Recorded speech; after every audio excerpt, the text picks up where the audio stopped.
विधवा और तलाकशुदा लड़का। यह कहानी मंजरी और विहान की है।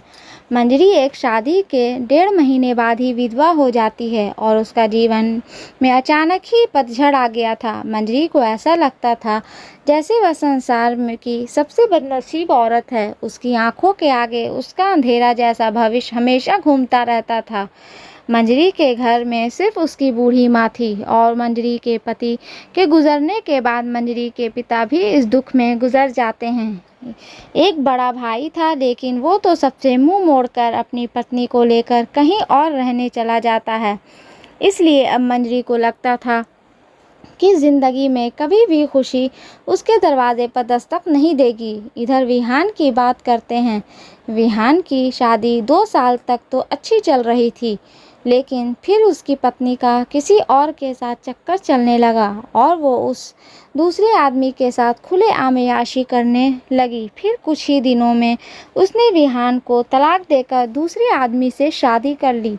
विहान अपनी पत्नी से बहुत प्यार करता था, लेकिन तलाक होने के बाद वह अपनी पत्नी के बिना बिल्कुल ही अकेला सा हो गया और अपने सुनसान वीरान जिंदगी अकेला ही काटने लगा। वह नहीं जानता था कि अब उसका भविष्य कैसा होगा, कभी वह फिर किसी से शादी कर पाएगा या नहीं। तभी एक दिन मंजरी और विहान दोनों ही किसी की शादी की सालगिरह में जाते हैं। मंजरी की एक सहेली विहान को जानती थी और उसी ने ही उन दोनों को मिलवाया। विहान से मिलकर मंजरी को अच्छा नहीं लगा, क्योंकि विहान अपनी पत्नी के बारे में निगेटिव बातें कर रहा था और यह सुनकर मंजरी को विहान पर गुस्सा आ रहा था कि वह औरत के बारे में इतना गलत कैसे बोल सकता है। लेकिन बाद में उसकी सहेली पिंकी ने बताया कि विहान कितना दुखी लड़का है। वह अच्छे खासे पैसे कमाता है और उसके परिवार वाले भी बिल्कुल सीधे हैं, लेकिन फिर भी उसकी पत्नी ने दूसरे मर्द के चक्कर में उस बेचारे को धोखा दे दिया और अब विहान दिन रात रोता ही रहता है। यह सुनकर मंजरी का दिल भर आया। वह मन में सोचने लगी कि एक शरीफ लड़के को मैं बिना मतलब ही बुरा समझ रही थी।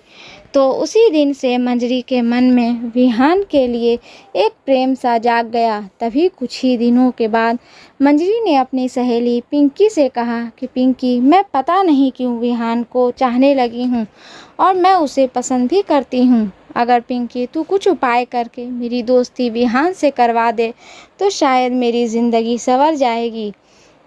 तो पिंकी ने कहा, तो ठीक है, तू कहती है तो मैं किसी बहाने से विहान को अपने घर बुलाती हूँ और मैं उसे तेरी सारी कहानी पहले ही बता दूंगी, फिर तू भी आ जाना, आगे तुम दोनों की किस्मत। तभी पिंकी अपने जन्मदिन का बहाना करके विहान को अपने घर बुलाती है और पिंकी विहान को मंजरी की बीती हुई सारी बातें बता देती है और वो उसे ये भी बताती है कि शादी के 1.5 महीने में ही मंजरी विधवा हो गई थी। विहान को मंजरी का ऐसा हाल देखकर उसे बहुत दुख होता है। तभी विहान मंजरी से मिलता है और उसे समझाता है। वाकई में मंजरी एक बहुत दुखी लड़की थी। अब विहान ये तय कर लेता है कि वो मंजरी का सहारा बनेगा। मंजरी को भी विहान दिल से बहुत ही पसंद था और दोनों ही बाहर भी मिलने लगे ताकि वो एक दूसरे को सही से समझ सकें। एक दिन उन दोनों को ही एक दूसरे से बेहद प्यार हो गया और रात रात भर वह दोनों ही फ़ोन पर चैटिंग भी करते हैं और कभी फ़ोन पर बातें भी कर लेते हैं। विहान बहुत ही रोमांटिक लड़का था। वह अपनी बातों से मंजरी का दिल जीत चुका था। मंजरी को भी विहान के मुंह से अपनी तारीफ सुनना बहुत ही अच्छा लगता था। दोनों ही हर रविवार को मिलते थे, पार्क में घूमने जाते थे और कभी कभी रात को होटल में डिनर करने भी चले जाते थे। तभी एक दिन मंजरी विहान को अपने साथ अपने घर लेकर गई और उसे अपनी माँ से मिलवाया। विहान ने जब मंजरी की माँ के पाँव छुए तो मंजरी की माँ रोने लगी और विहान का हाथ पकड़कर कहने लगी कि बेटा, मेरी बेटी का सहारा ज़रूर बनना और उसका साथ कभी मत छोड़ना। मेरे सिवा उसका कोई भी नहीं। अब मेरे भी कोई पता नहीं कि कब उस भगवान का बुलावा आ जाए। अगर मैं मर गई तो मेरी जवान लड़की का क्या होगा। यह सुनकर विहान का भी आंखों में आंसू आ गए और मंजरी भी खूब रोने लगी। तभी विहान ने कहा कि माँ जी, आप बिल्कुल चिंता ना करें। मंजरी के मैं मरते दम तक साथ नहीं छोड़ूंगा और आपको भी कुछ नहीं होगा और आपकी बेटी का मैं ज़िंदगी भर ही ख्याल रखूंगा। ये सुनकर मंजरी की माँ और मंजरी को बहुत ही अच्छा लगा और मंजरी विहान का हाथ अपने गालों पर लगाकर रोती है। तभी एक दिन दोनों ही पार्क में बैठे थे तो मंजरी ने कहा कि विहान, तुम अपने घर वालों से मुझको कब मिलवाओगे। विहान ने बात टाल दी और उसे प्यार भरी बातें करने लगा और कहा, मंजरी, मैं तुम्हारे बिल्कुल नज़दीक आना चाहता हूँ। बोलो, तुम मुझे अपने करीब कब आने दोगी। लेकिन मंजरी विहान को अपने करीब आने से मना करती है, मगर फिर भी थोड़ा बहुत वो दोनों प्यार कर ही लेते हैं। तभी मंजरी की सहेली पिंकी ने मंजरी के कान भरना शुरू कर दिए। उसने कहा कि मंजरी, लड़कों पर इतना जल्दी भरोसा नहीं करते। तू तो सीधी साधी है। विहान को अपनी माँ से भी मिला दी, लेकिन विहान ने तुझे किसी से मिलवाया। कहीं ऐसा ना हो कि वह तुझे इस्तेमाल करके छोड़ दे। यह सुनकर मंजरी के कान खड़े हो गए और वह सोचने लगी कि कहीं विहान मुझे धोखा तो नहीं दे रहा। उधर विहान ये सोच रहा था कि मैं मंजरी को अपने घर कैसे लेकर आऊं। मेरा घर बिल्कुल छोटा सा है और मैं उसे अभी नहीं बताऊंगा कि उसके लिए मैंने एक घर बुक कर लिया है और 50,000 जमा भी करवा दिए हैं और बाकी बैंक में किश्त बनवा लूँगा।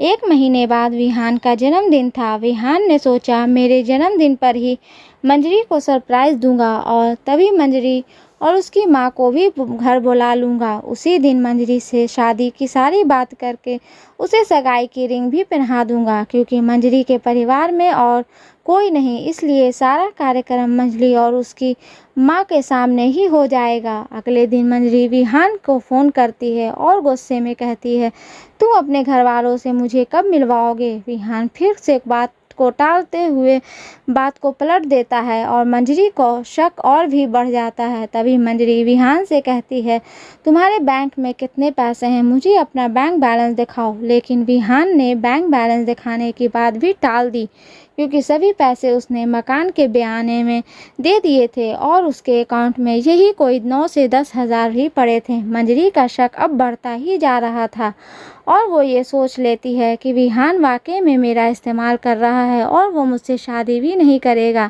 इसलिए मंजरी विहान का फ़ोन तक उठाना बंद कर देती है। इधर विहान इंगेजमेंट की सारी तैयारी कर चुका था। बातों ही बातों में उसने मंजरी को अंगूठी का भी नाप ले लिया था और मंजरी को उसका पता भी नहीं चला था। विहान ने मंजरी की तरफ से खुद भी अंगूठी बनवा ली थी, ताकि मंजरी की माँ का कोई भी खर्चा ना हो सके। विहान ने किसी से थोड़ा कर्जा लेकर मंजरी के लिए साड़ी और उसका सारा सामान खरीद लिया था और उसकी माँ के लिए भी एक सुंदर साड़ी खरीद ली। अब विहान ने सबको यह कह दिया कि मेरे जन्मदिन वाली रात को मेरी सगाई मंजरी से है और उसके घर में भी उसने सबको बता दिया था। सारी तैयारी हो चुकी थी। तभी एक दिन विहान ने मंजरी को 3 बार कॉल किया, मगर मंजरी ने उसका फ़ोन गुस्से में उठाया और कहा कि क्या बात है, जल्दी कहो। तो विहान ने कहा, कल शाम को 5 बजे तुम और तुम्हारी माँ को मैं लेने आ रहा हूँ। तो मंजरी ने कहा, तो मुझे क्यों भी नहीं जाना। तो विहान ने कहा कि मंजरी, कल मेरा जन्मदिन है। विहान ये बताया, लेकिन फिर भी मंजरी ने विहान को जन्मदिन बधाई नहीं दी। तभी मंजरी ने सोचा कि जन्मदिन में चली जाती हूँ, इससे विहान का पर्दाफाश हो जाएगा। अगली शाम मंजरी और उसकी माँ तैयार हो जाती है और अनिल की गाड़ी में बैठकर उसके साथ चली जाती है। पूरे रास्ते मंजरी ने विहान से कोई भी बात नहीं की। उसे तो विहान के रूप में एक धोखेबाज नजर आ रहा था। तभी जैसे ही मंजरी विहान के घर की दहलीज पर कदम रखती है, तो वैसे ही विहान की माँ आरती की थाली लेकर आती है और मंजरी को टीका लगाकर उसकी आरती उतारती है। ये देखकर मंजरी हैरान रह जाती है। तभी वो भी विहान की माँ के पाँव छूती है। उसकी माँ उसे अंदर आने के लिए कहती है। सभी लोग खड़े थे विहान के बड़े भाई भाभी, विहान के भतीजा भतीजी और विहान की माँ व भोले भाले उनके बाबूजी सभी लोग मंजरी और उसकी माँ का स्वागत करते हैं और बैठने के लिए कहते हैं। अब विहान का जन्मदिन भी बन जाता है। उसके बाद मंजरी जाने के लिए कहती है तो विहान की माँ कहती है कि बहू, तुम्हें जाने के लिए नहीं बुलाया, हमेशा के लिए यहीं रखने के लिए बुलाया है। मंजरी समझ नहीं पाती। तभी विहान की बड़ी भाभी 2 फूल की माला और एक प्लेट में 2 अंगूठी लेकर आती है। ये देखकर मंजरी विहान की तरफ बड़े ही आश्चर्य के साथ देखती है। तभी विहान एक अंगूठी मंजरी के हाथ में रख देता है और उस कहता है, आज हमारी इंगेजमेंट है मंजरी, और इस बात के लिए मैं तुम्हें सरप्राइज़ करना चाहता था। तुम्हें ये रिश्ता मंजूर है ना?